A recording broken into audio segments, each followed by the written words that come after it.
अष्टमूर्ति रक्षास्तोत्रम्। हे शर्वभूरूपपर्वतसुतेश, हे धर्मवृषवाह काञ्चीपुरीश, दववाससौगन्ध्य भुजगेन्द्रभूष, पृथ्वीश मां पाहि प्रथमाष्टमूर्ते। हे दोषमलजाड्यहर शैलजाप, हे जम्बुकेशेष भवनीररूप, गड्गार्धकरुणार्द्र नित्याभिषिक्त, जललिंग मां पाहि द्वितीयाष्टमूर्ते। हे रुद्रकालाग्निरूपा गणाशिन्, हे भस्मदिग्धांग मदनान्तकारिन्, अरुणाद्रिमूर्तेर्बुधदर्शलैवासिन्, अनलेश मां पाहि तृतीयाष्टमूर्ते।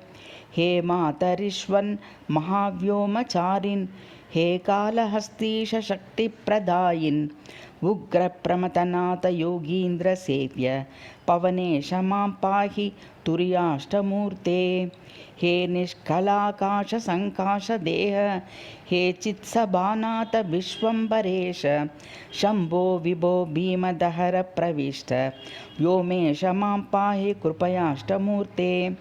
हे भर्गतरणेऽखिललोकसूत्र, हे द्वादशात्मन् श्रुतिमन्त्रगात्र, ईशान ज्योतिर्मयादित्यनेत्र, रविरूप मां पाहि महसाष्टमूर्ते। हे सोमसोमार्धषोडशकलात्मन्, हे तारकान्तस्थ शशिखण्डमौलिन्, स्वामिन् महादेव मानसविहारिन्, शशिरूप मां पाहि सुदयाष्टमूर्ते। हे विश्वयज्ञेश यजमानवेश, हे सर्वभूतात्मभूतप्रकाश, प्रतितः पशूनां पतिरेकईढ्य, आत्मेश मां पाहि परमाष्टमूर्ते। परमात्मनः कः प्रथमः प्रसूतः, व्योमाच्च वायुर्जनितस्ततोऽग्निः, अनलाज्जलोऽभूत् अद्भुतस्तु धरणिः, सूर्येन्दुकलितान् सततं नमामि, दिव्याष्टमूर्तीन् सततं नमामि, संविन्मयान् तान् सततं नमामि।